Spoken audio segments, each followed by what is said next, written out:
గురువులు లేని వైద్య కళాశాలలో సర్జరీలు చేయలేని డాక్టర్లు అనే శీర్షికతో ఆంధ్రజ్యోతి దినపత్రికలో ఒక వార్త ప్రచురితమైనది.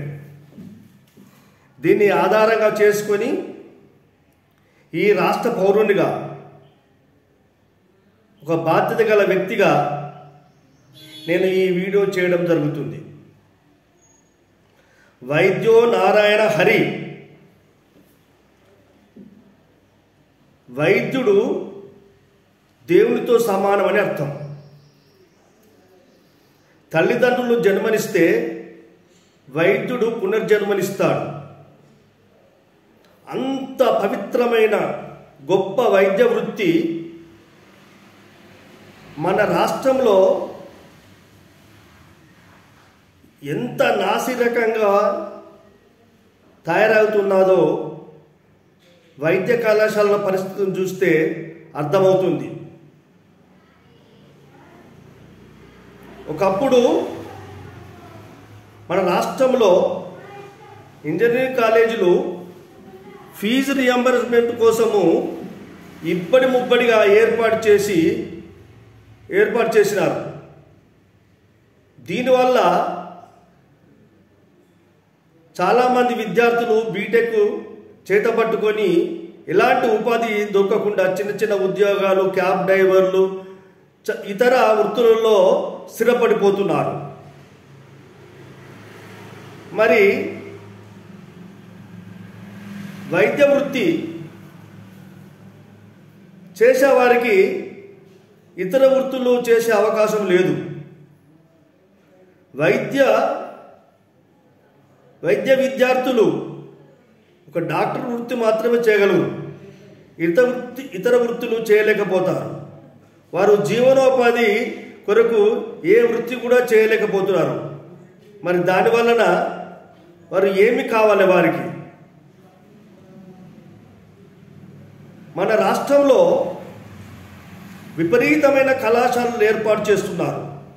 ప్రభుత్వం గొప్పలు చెప్పుకోవడం కొరకు, ఎలక్షన్లో చెప్పుకోవడం కొరకు కాలేజీలు ఏర్పాటు చేస్తున్నారు. మరి వాటి పర్యవసనం వల్ల రాష్ట్రంలో ఏం జరగబోతుంది అనేది వాళ్ళు గుర్తించలేకపోతున్నారు. WHO మార్గదర్శకుల నిబంధనల ప్రకారము ప్రతి 1000 మందికి ఒక డాక్టర్ ఉండాలి. కానీ ప్రస్తుతము 681 మంది జనాభాకు ఒక డాక్టర్ ఉన్నారు. మరి ప్రతి ఏటా 10,000 మంది డాక్టర్లు తయారవుతున్నారు.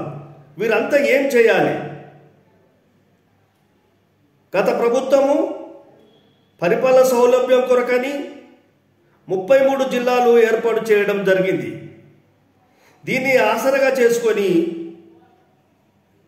ప్రతి జిల్లాకు ఒక వైద్య కళాశాల ఉండాలని భావంతోటి కాలేజీలు ఏర్పాటు చేస్తున్నారు.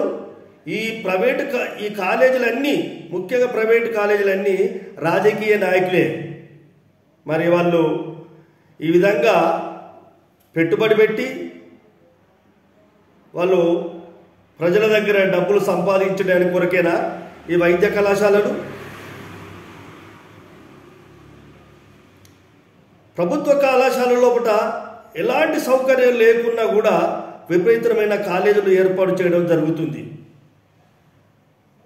ముఖ్యంగా ప్రభుత్వంలో ఉన్నవారు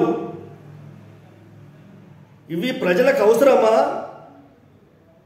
ఎంత మేరకు అవసరము అనేది ఆలోచించకుండా కాలేజీలు ఏర్పాటు చేసి వాటికి నిధులను ఏర్పాటు చేసి ఆ నిధులలో పర్సెంటేజ్లు తీసుకొని మేము కాలేజీలను ఎక్కువ ఏర్పాటు చేస్తున్నామని గొప్పగా చెప్పుకుంటున్నారు. మరి దానిలో పూర్తి స్థాయి ల్యాబ్లు కానీ స్టాఫ్ కానీ ఎవరు నియమించకుండా ఏ విధంగా ఉత్తమ డాక్టర్లు, క్వాలిటీ డాక్టర్లు ఏ విధంగా తయారవుతారు? ఇది సమాజానికి మంచిది కాదు.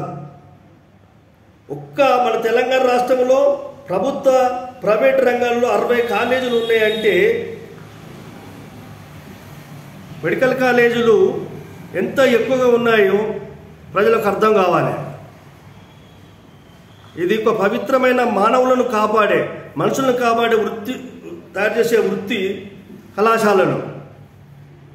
ఇంత అధ్వాన్నంగా ఉంటే మరి ఎటువంటి డాక్టర్లు భవిష్యత్తులో తయారవుతారు? వాళ్ళ భవిష్యత్తు ఏం కావాలి? మరి వీటిని నియంత్రించాలని నేను కోరుతున్నాను. మీరు ఏర్పాటు చేసే కళాశాలల లోపల సరైన ల్యాబులు, సరైన స్టాఫ్ను ఏర్పాటు చేయాలి. ఏర్పాటు చేసిన తర్వాతనే కళాశాలను నెలకొల్పాలి.